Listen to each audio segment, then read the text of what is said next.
Hello students, मैंने कल आपको प्रबंध के सिद्धांत प्रिंसिपल ऑफ मैनेजमेंट में फ्योल के प्रिंसिपल्स बता दिए थे। ठीक है ना, हमारा कल कंप्लीट हो गया था वो टॉपिक। अब मैंने आपको बोला था कि हम नया टॉपिक पढ़ेंगे। ठीक है ना, अब हमें प्रिंसिपल ही पढ़ने, बट किसके पढ़ने हैं? हमें टेलर के प्रिंसिपल पढ़ेंगे। ठीक है ना, अब टेलर कौन? बट मैंने बोर्ड पर क्या लिखा है? Principle of scientific management. तो टेलर के प्रिंसिपल्स ही यही है, साइंटिफिक मैनेजमेंट, वैज्ञानिक प्रबंध। उनकी नीति क्या थी? क्या वो सारी चीजों को क्या लेकर साइंटिफिक तरीके से लेके चलते, मतलब रूल और रेगुलेशन के हिसाब से। आपने साइंस में देखा होगा कि हर काम को करने के लिए फिक्स मेथड बनाई जाती है, हर काम को करने के लिए मेथड बनाई जाती है। तो उनका भी यही था कि कोई सा भी काम करवाओ एक मेथड के थ्रू करो। ठीक है, अब एफ.डब्ल्यू. टेलर बोलते थे। एफ.डब्ल्यू. टेलर जो थे वो मैनेजमेंट के पिता कहे जाते हैं, प्रबंध के पिता कहे जाते हैं, father of management, F W. Taylor. ठीक है, अब उनने क्या दिया, साइंटिफिक तरीके से बात करी गई है कि साइंटिफिक क्या होता है, वैज्ञानिक तरीके क्या होते हैं। अब क्या रहता है क्या हम लोग दो चीजें पढ़ते हैं, या तो वो चीज आर्ट होगी या फिर साइंस होगी, मतलब कला होगा या फिर विज्ञान होगा। बट इनका मत क्या है? सिर्फ वैज्ञानिक पद्धति। क्या है? वैज्ञानिक पद्धति। मतलब ये बोला जाता है क्या कोई सा भी काम है ना, हर किसी की बस की बात नहीं है। कोई सा भी काम करना हर किसी की बस की बात भी नहीं। मतलब उनका कहना है कि मैनेजमेंट जो है, प्रबंध है का, वो हर किसी की, कि भैया उठा चला, वो उठाया और चल के मैनेजमेंट चालू कर दिया, मैनेजर बन गया, ऑर्डर देने लग गया। तो उनका यही कहना है कि हर किसी के बस की बात नहीं है ये। क्यों? क्योंकि इसके लिए भैया आपको नॉलेज की जरूरत है, आपको पढ़ना पड़ेगा, अपने प्रैक्टिकल नॉलेज लेने पड़ेंगे, आपको खुद को काम करना पड़ेगा, जब आप जाके आपको जानकारी मिलेगी। ऐसे ही तो ना कि आप चलो भैया आपने डिग्री भी ले ली, एमबीए भी कर लिया और आप जाके कोई कंपनी में जॉब लग गई है, तो ऐसे तो ना लगती जॉब। क्या आप गए एमबीए की डिग्री ले ली, टीप के गए भैया कुछ भी करा और जाके भैया ले भैया आपको 1,00,000 रुपये प्रबंध के हिसाब से नौकरी लग गई? ऐसा होता है क्या?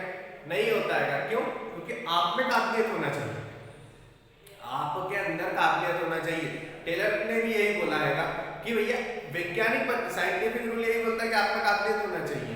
आप कोई भी काम करते थे, एक तरीका होना चाहिए हर काम को करने का, ताकि वो आपके नाम के साथ आपके छाप छोड़ के चले जाए। अब एफ.डब्ल्यू. टेलर को क्या बोला जाता है? Father of management. ये ऑब्जेक्टिव आता है, ठीक है ना, कि मैनेजमेंट के फादर कौन है? एफ.डब्ल्यू. टेलर। अब ये क्या थे? एक इंजीनियर थे, मैकेनिक इंजीनियर थे। अब आप बोलते हो क्या पहले वाले भी यही काम करते थे, अभी वाले भी यही काम कर रहे होंगे, ठीक है ना, बट वो बड़ी पोस्ट में थे फिर, और जो टेलर हैं ये लोअर पोस्ट में थे। ठीक है, ये मैकेनिक इंजीनियर थे। तो इंजीनियर होने के बाद में एमबीए मैनेजमेंट करना क्यों सीखा, क्यों आए इस फील्ड में? तो वो कारण क्या था? क्या उनको जो काम करते थे वो यही देखते थे कि हमारे पास उस चीज का नॉलेज है, यार हम जिनके अंदर काम कर रहे हैं, जिन लोगों के मतलब जो हमारे मैनेजमेंट कमेटी है उनके नीचे हम लोग काम कर रहे हैं, बल्कि उन लोगों को कुछ चाहते ही नहीं है ना, वो हम लोगों से कुछ रिस्पॉन्स ही नहीं करते हैं। आप आ गए, बता गए, चले गए, क्या हुआ? कुछ नहीं हुआ। सर नॉर्मल से बात कर लेते हैं कि अगर हम कोई काम कर रहे हैं, ठीक है, अगर उसी को पुरानी पद्धति से, पुरानी मेथड से करेंगे और नई मेथड से करेंगे तो फर्क पड़ जाएगा। जैसे ऑनलाइन क्लासेस, ठीक है, नई मेथड है कि वीडियो बना के डाल रहे, नई मेथड हो गई, पुरानी क्या थी?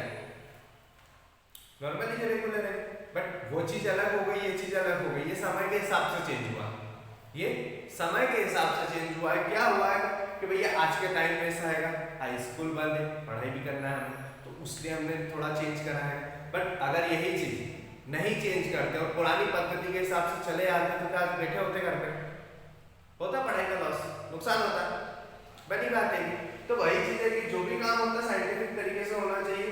क्या कोई सा भी आप काम कर रहे हो, जैसे आज के टाइम पे टेक्नोलॉजी का टाइम है, तकनीक का समय है, ठीक है, तो हर चीज को अगर उस हिसाब से करेंगे तो आपका टाइम भी बचेगा, पैसे भी बचेंगे, मजदूरी भी बचेगी, सब चीज बचेगी आपकी। जैसे बोल सकते हैं कि पहले के टाइम पे एक अगरबत्ती की बात कर लेते हैं, आप लोगों ने अगरबत्ती देखी होगी, ठीक है ना, तो जब अगरबत्ती बनाई जाती है तो पहले हाथ से बनाई जाती थी, पहले हाथ से बनाई जाती थी। क्या गए हैं, मसाला बनाएंगे, फिर उसको बेल के फिर सुखा, जैसे बहुत सारी प्रोसेस रहती थी उसमें।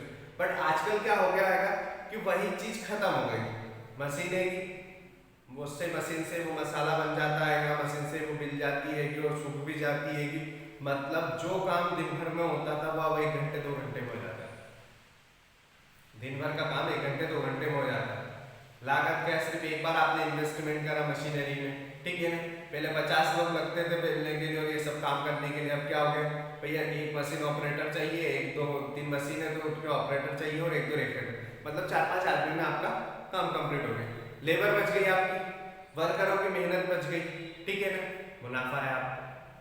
बड़ी बात है कि तो टेक्नोलॉजी के हिसाब से चला जाए तो ज़्यादा बेटर रहेगा।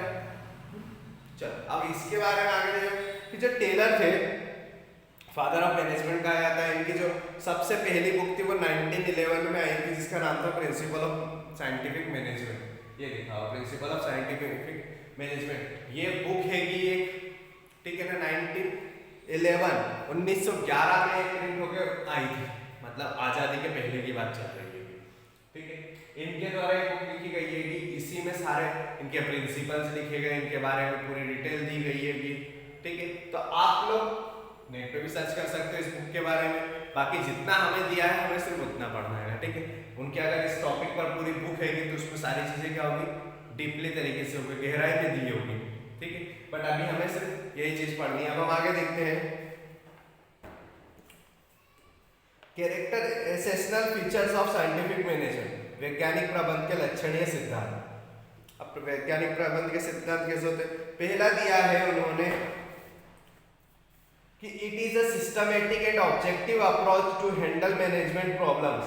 क्रमबद्ध नियोजन प्रबंध, वैज्ञानिक प्रबंध एक नियोजित एवं क्रमबद्ध प्रबंध नीति है।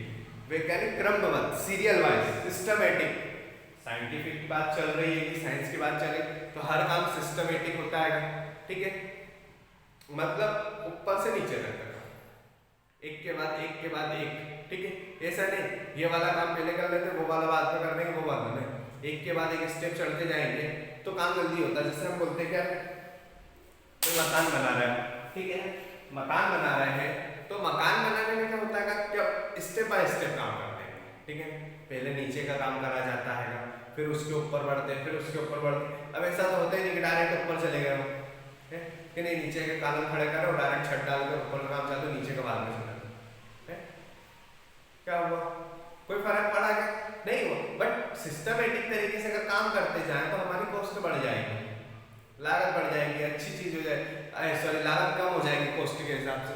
ये बोल सकते हैं कि अगर हम नीचे से नींव डाल के अगर व्यवस्थित तरीके से काम करते जाएंगे ऊपर तक तो एक एक चीजें कंप्लीट होती जाएगी। पर नहीं, आप इधर का भी करना है, उधर का भी करना है, उधर का भी करना है ना, तो सब चीज क्या हो जाती है, फैल जाती है फिर, है। जैसे बोल सकते हैं कि अगर कोई वर्कर है या फिर बोल सकते हैं उसमें 3 4 जगह काम, प्लम्बर ले लेते हैं, अगर उन्हें 3 4 जगह का काम ले रखा है उस व्यक्ति ने, अगर वो एक एक जगह का काम निपटाते जाएगा तो उसको पता है कि मेरे को आज एक दिन में निपट जाएगा, तो कल जाके वहाँ करना, परसों वहाँ करना, नहीं 2 घंटे यहाँ करा, 2 घंटे वहाँ करा, 2 घंटे वहाँ करा, 2 घंटे वहाँ करा, तो काम किसी का कंप्लीट नहीं हुआ, सबका अधूरा पड़ा और टाइम उतना कि उतना लगता है। बनी बात है कि और ज़्यादा वेस्टेज टाइम होगा क्यों, 2 घंटे आप यहाँ करोगे क्योंकि 2 घंटे आदमी जाएगा, देखेगा, करेगा, उसके बाद में फिर वहाँ से निकलेगा तो वहाँ जाने में उसको आधा घंटा चाहिए, इधर जाने में तो आधा टाइम तो आने जाने में लगा दिया, तो कम से कम व्यवस्थित तरीके से एक जगह काम करेगा तो एक दिन में कंप्लीट हो जाए। तो वही है कि यहाँ पर जो भी काम होता है सिस्टमेटिक तरीके से होता है, सबसे पहली कंडीशन ये दी है। दूसरी दी है it is consist of observation and analysis of it stars. इसके अंतर्गत प्रत्येक कार्य का वैज्ञानिक विश्लेषण किया जाता है, सारी चीजों का एनालिसिस किया जाता है। अब कोई सा भी काम कर रहा है, जैसे आप लोगों ने देखा होगा कि डॉक्टर रहते हैं तो वो क्या करते हैं, हमारी बॉडी का हर चीज के पार्ट्स की जानकारी लेते हैं, ठीक है, टेम्परेचर चेक करते हैं, हमारा ब्लड प्रेशर चेक करते हैं, शुगर चेक करते हैं, वो सब चीजें लेते हैं।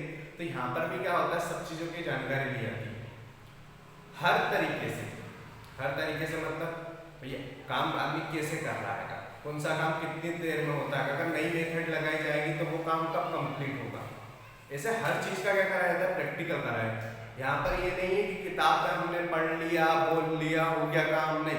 जैसे मैंने आपको बता रहा हूँ, ठीक है, अगर मैं कहीं मैनेजर की पोस्ट पे जाता हूँ यही रट्टा मार के अगर वहाँ बोलूँगा तो समय के हिसाब से वो अगर सही रहा तो ठीक है, और नहीं रहा तो क्या, मैंने तो वही पढ़ा था, मैंने तो वही पढ़ा था, तो मेरे को वही पता। प्रैक्टिकल देखो ना कि भैया समय के हिसाब से आप कौन से रूल लगा सकते हो, तो समय के हिसाब से आप क्या कर सकते हो वो देखना पड़ता है। नेक्स्ट आता आएगा हमारा point, it attempts to discover the best method of doing a work और at the lowest cost and avoids wastage of labour and resource. वैज्ञानिक प्रबंध द्वारा श्रमिकों के श्रम तथा सामग्री के अपव्यय पर रोक लगाई जा सकती है। अब वैज्ञानिक प्रबंध द्वारा क्या है, श्रमिकों के श्रम तथा सामग्री के अपव्यय वेस्टेज पे रोक लगाई जा सकती है। कैसे लगाई जा सकती है यार, हमारे पास एक साइंटिफिक तरीका है, ठीक है, साइंटिफिक तरीका एक रूल है ना हमारे पास, रेगुलेशन है या फिर बोल सकते हैं हम नई तकनीक से काम कर रहे हैं, तो जो पुरानी तकनीक के काम थे ना वो खत्म हो जाते हैं, वो चीजें खत्म। जैसे किसी चीज में क्या बनाने में कॉस्ट ज्यादा लगती थी, जैसे मैंने अगरबत्ती का एग्जाम्पल लिया, अब वही चीज में क्या होता था, मेरे वर्करों को मेहनत करनी पड़ती थी, ठीक है, ज्यादा मेहनत करनी पड़ती थी, लगे रहते थे। हम चलो वर्करों को नहीं हटाते, हम उतने के उतने रखते 10 वर्कर, हम भैया उनको मशीनें सिखा दी, हमने दूसरा काम दे दी। पहले उन लोगों को क्या करना पड़ता, दिन भर अगरबत्ती जलना पड़ती थी, धूल मिट्टी बोलना, अभी भी है, लेकिन पहले के मुकाबले अब क्या काम मशीनों से लग गया, तो लोगों को राहत हो गई, तो उनकी मेहनत बची, ठीक है।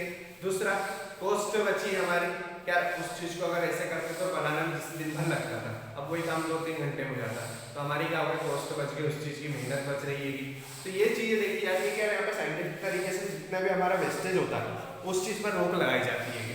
टाइम अगर वेस्ट हो रहा है तो रूल ऐसा निकाला जाए कि टाइम वेस्ट ना हो, ठीक है। आप किसी काम को करते हो, टाइम टेबल बनाया है, उसमें अगर आधे घंटे आपका फ्री है तो भैया वो आधे घंटे क्यों वेस्ट करना है, क्यों वेस्ट करना है। टाइम टेबल ऐसा सेट करो कि हम आधे घंटे भी कंटिन्यू काम कर सकें, ठीक है, ताकि अगर हम लास्ट में वो आधे घंटे अगर हम कम बचाएंगे तो ऐसा है कि हम घर जल्दी आ सकते हैं, बट अगर बीच में आधे घंटे गैप ले लेंगे हम लोग तो उधर का टाइम बढ़ता जाएगा। तो यही चीजें कि आपका जो वेस्टेज टाइम होता है, लेबर होती है, वो उस चीजों पर रोक लगाई जाती है इसके द्वारा। नेक्स्ट दिया है, it involves a complete change in the mental attitude of the workers as well as the management. कार्य के प्रति रुचि उत्पन्न करना, आप कोई सा भी काम करवा रहे हो, ठीक है ना, उसके लिए क्या करना पड़ता है, आपको अपने वर्करों में इंटरेस्ट दिखाना पड़ता है। काम करवाना है तो इंटरेस्टिंग होना चाहिए, बिना इंटरेस्ट के कोई काम कंप्लीट नहीं होता है। क्या रहता है कि जैसे हम पढ़ रहे हैं, ठीक है, अगर आपको पढ़ने में इंटरेस्ट आ रहा है तो आप 1 घंटे की जगह 2 घंटे पढ़ सकते हो, बट अगर आप पढ़ने में इंटरेस्ट नहीं ले रहे हो, कहीं और आपका दिमाग जा रहा है, तो फिर आप ये सोच लो कि आपको 1 घंटे के 10 मिनट बैठना मुश्किल हो जाएगा, क्या हम बोर हो गए, हमें समझ में नहीं आ रहा है।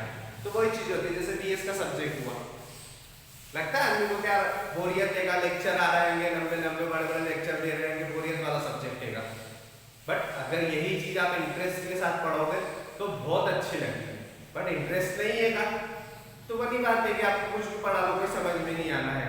तो वही बात, कोई सा भी आप काम करो तो इंटरेस्ट के साथ, जैसे आप गेम खेलते हो, वो यूट्यूब चलाते हो, कुछ भी काम करते हो तो इंटरेस्ट के साथ करते हो तो उसमें अच्छा लगता है, ठीक है। जिस दिन उसमें इंटरेस्ट खत्म हो जाएगा तो वो काम भी आपको बेकार लगने लगेगा। कोई सा भी काम करो इंटरेस्ट के साथ करो। नेक्स्ट दिया है, it reject the age old methods of rule of thumb on hit और मिस अप्रोच। इसके अंतर्गत सामयिक प्रयोग किए जाते हैं, ये प्रयोग समय, गति तथा थकावट अध्ययनों के नाम से भी प्रचलित है, गति तथा थकावट अध्ययनों। अब यहाँ पर उन्होंने क्या है कि स्पीड, उन्होंने जो मेथड निकाली है, ठीक है, स्पीड के बेस पे भी निकाली है, थकावट के बेस पे भी निकाली है। आदमी एक व्यक्ति काम कर रहा है, ठीक है, वो कितनी देर तक कंटिन्यू अपनी स्पीड के हिसाब से काम कर सकता है, कितनी देर तक अपनी स्पीड लगा सकता है। क्या मैं अगर कोई काम कर रहा हूँ तो 1 घंटा 2 घंटा 3 घंटे तक मैं अपनी नॉर्मल स्पीड में काम कर सकता हूँ, उसके बाद मैं थक जाता हूँ, उसके बाद मैं थक जाऊँ। अब थकने के लिए तो थकने पे भी रिसर्च करी गई कि आप थके हो तो आप कितनी देर में एक्टिव हो जाओ, 10 मिनट 15 मिनट 20 मिनट आधी घंटा। आप अगर 3 घंटे कंटिन्यू काम करके अगर आप थकते हो तो आप कितनी देर बाद वापस एक्टिव हो जाओ तो 3 घंटे काम करने के लिए आपको कितना रेस्ट चाहिए। तो ये सारी डिटेल उन लोगों ने निकाली रिसर्च करके, ऐसा नहीं है किताबों में पढ़ा कर लिया, रिसर्च करके उन्होंने हर चीज को एनालिसिस करा, उसके बाद में इन सब चीजों की जानकारी निकाली गई है, ठीक है ना। अब नेक्स्ट दिया है हमें, it reject the age old methods of rule of thumb, sorry ये तो हो गया था हमारा, it attempts to develop which workers to his greatest efficiency. इनके प्रयोगों से श्रमिकों की कार्य क्षमता में वृद्धि की जा सकती है।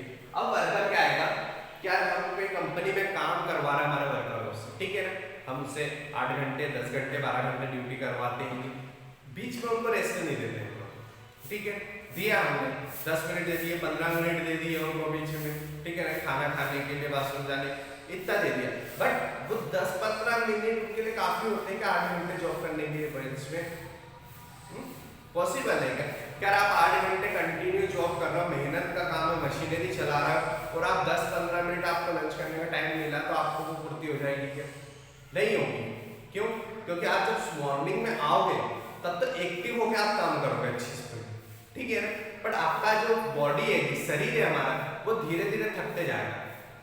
अब 2 घंटे 3 घंटे 4 घंटे काम कर लो कंटिन्यू, ठीक है ना, आपको 15 मिनट रेस्ट तो मिल जाएगा खाना खाने का, ठीक है। आप मॉर्निंग में अगर आते हो तो आप लंच तक आप अच्छे से काम करो, ठीक है, लंच में आपको रेस्ट मिल गया तो आप उसके बाद ही 2 घंटे काम करोगे क्योंकि आपको सिर्फ 15 मिनट का रेस्ट मिला है, पर उसके बाद ऑटोमेटिक आपकी स्पीड कम हो जाएगी, ऑटोमेटिक आपकी स्पीड कम हो जाएगी। अगर आपको फिर 15 मिनट का रेस्ट दे दिया जाए तो जो काम 2 घंटे में होना वो आप उसको 1.5 घंटे में या फिर 1 घंटे में कंप्लीट कर दो, क्योंकि क्या आपकी स्पीड बनी रहेगी। बट यही चीज तो आती है कि आपसे टाइम लिया जाता है, आपको जॉब दी जाती है तो क्या करा जाता है, 8-8 घंटे 10 घंटे जॉब करते हैं, ठीक है। नॉर्मली वर्कर क्या करते हैं, 10 घंटे 12 घंटे की जॉब रहती है, बट अगर उसके बीच में थोड़ा सा रेस्ट दे दिया जाए, क्या रहेगा, हर 2 घंटे में अगर 15 मिनट का रेस्ट दे दिया तो वो 2 घंटे आदमी एक्टिव होकर काम करेगा कि हमें रेस्ट मिलता है, हमें रेस्ट मिलता है। बट अगर कंटिन्यू 8 घंटे आप अगर काम करते हो तो पॉसिबल नहीं है कि आप एक ही स्पीड में उतनी देर तक काम कर सकते हो, आपकी कैपेसिटी खत्म हो जाती है। आपका क्या है, थोड़ा थोड़ा टाइम अगर गेप दे लीजिए, थोड़ी, ये नहीं बोला है कि आप अगर 8 घंटे की ड्यूटी है तो 4 घंटे सो लो और 4 घंटे काम कर लो, नहीं, हमें थोड़ा थोड़ा अगर रेस्ट मिलता जाए तो उससे क्या होता है कि हमारी एनर्जी बनी रहती है, कि काम की हमारी जो कैपेसिटी होती है वो बढ़ती जाती है। तो उन्होंने यही बोला है कि वर्करों की जो कैपेसिटी होती है वो बढ़ना चाहिए, वो इसी कारण से बढ़ती है, ठीक है। तो हमारे कैरेक्टरिस्टिक्स कंप्लीट हो गए यहाँ तक। अब कल हम background of principle of scientific management पढ़ेंगे, टेलर के बारे में पढ़ेंगे, उनका जीवन कैसा था, क्या करा था उन लोगों ने, ठीक है ना। उसके बाद में प्रिंसिपल्स में आएंगे, ठीक है। ये चैप्टर हमारा सॉरी ये टॉपिक यहाँ पर कंप्लीट होता है। इसके बाद आगे का टॉपिक लेंगे हम लोग प्रिंसिपल ऑफ साइंटिफिक मैनेजमेंट के आगे का, ठीक है। Thank you.